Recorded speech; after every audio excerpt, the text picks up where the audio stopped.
Why do we search for meaning? Because meaning gives us a purpose for being. It's as simple as that. If you find meaning in what you do, you will find the devotion to commit to it, and you will build the discipline to show up and do the work for it. If you can connect to a deep-rooted why, you will find a deep well of resilience to keep going no matter how difficult the journey becomes. Meaning inspires you and sustains you. It motivates you and energizes you. It gives you a sense of purpose in your life. And this purpose is the path through which you learn to focus your energy on what matters to you. And in doing so, induce meaning onto the bumpy journey of life. As Natalie Kogan writes in her book, Happier Now, when we have a strong feeling that we're doing something meaningful, it gives us resilience. We know that whatever stressful situation we're in right now is part of our journey to serve our purpose. And this helps us accept it and work through it. So how do you create meaning for yourself? You create your purpose and give meaning to it. Here's how. Author and psychologist Martin Seligman defines meaning as using your signature strengths and virtues in the service of something much larger than you are. In other words, meaning is made up of two parts. It taps into a core skill or strength, and it arises when we share that skill in the service of people. And if we were to put it into an equation, it would look something like this: meaning equals skill plus people. I agree with this statement, but I believe it's incomplete. And the reason is this: you might be naturally gifted at a certain skill, but if you don't enjoy the process of practicing that skill, and if you don't give a greater meaning to it, you'll never be able to stick with it until the end. Think about it. If you're brilliant at the skill of skiing, but you dislike the act of training and coaching, and you genuinely don't care to gift the world with better skiers, then you'll never be able to find the love within yourself to teach people how to ski. You simply enjoy skiing for the hobby it is. Therefore, we need to factor into the equation two more pieces: interests and beliefs. This then becomes the equation to crafting your purpose and bringing meaning to what you do. Meaning equals skill plus interest plus belief plus people. Let's expand on this. Skills, what you're good at. Interests, what you're interested in. Belief is what you believe the world needs. People, how you can use the skills, interests, and beliefs to help people solve a problem. It really comes down to these four factors. James Clear has now sold over 2 million copies of his book, Atomic Habits. He used the skill of writing and his interest in self-improvement to educate people on how to build better habits. Why does he do it? Because he believes that habits are the compound interest of self-improvement, and that if you can change your habits, you can truly change your life. Bill Burnett and David Evans, authors of Designing Your Life, are two Stanford professors who use their skills of teaching and knowledge of design to lean into what they enjoy, design thinking, and created workshops that challenge people to create a roadmap for their life through the lens of a designer. Why do they do this? Because they believe that what people need is a process, a design process, for figuring out what they want, whom they want to grow into, and how to create a life they love. Corinne Odini is the creator of We're Not Really Strangers.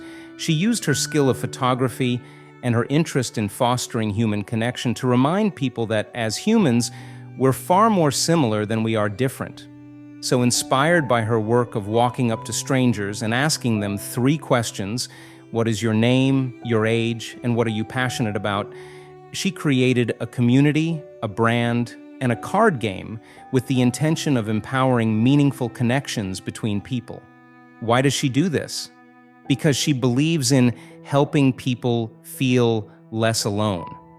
I use my skill of writing and interest in personal development to create content which helps people get out of their own way and find the courage to live a life that's true to them. Why do I do this? Because I believe in the beauty of living a fearless life and using our creativity to bring more good to this world.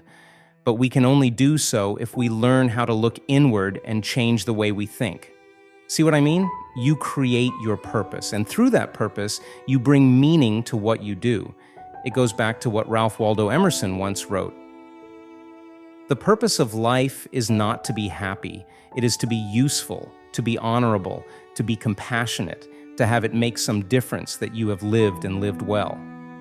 You can be useful once you leverage your skills to make a difference in the lives of others. And that's the premise behind psychologist Martin Seligman's aforementioned definition of meaning. Take some time to ask yourself the list of questions detailed here.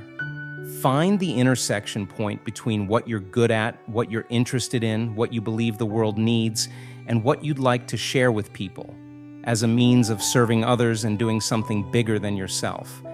And if you still can't outline what it is you want to create, then let me ask you this.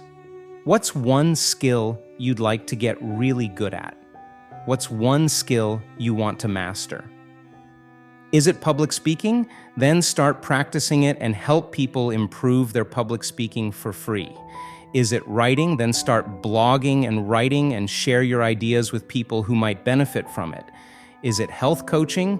Then start coaching people for free and help them integrate healthy, holistic living as part of their new lifestyle.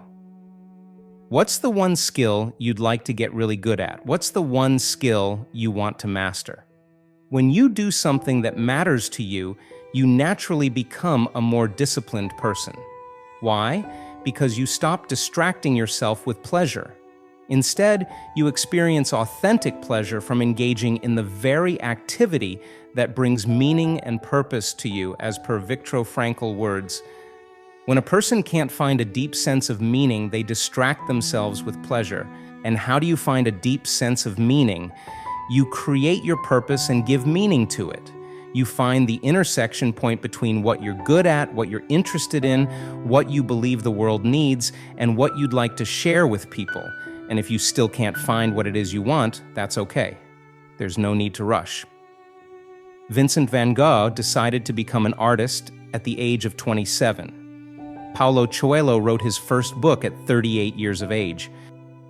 Stay curious and indulge in new experiences. Meet more people and talk to strangers. Ask more questions and try new things. Pay attention to the signs and omens along your journey. Look inward and allow yourself more space to explore. Listen to your heart and lean into what excites you. Just be open. Soon enough, you'll see a new wave forming and you'll think to yourself, let's try to catch it. Perhaps just then, as you ride that wave, you'll discover whether or not that is the purpose you want to bring meaning to.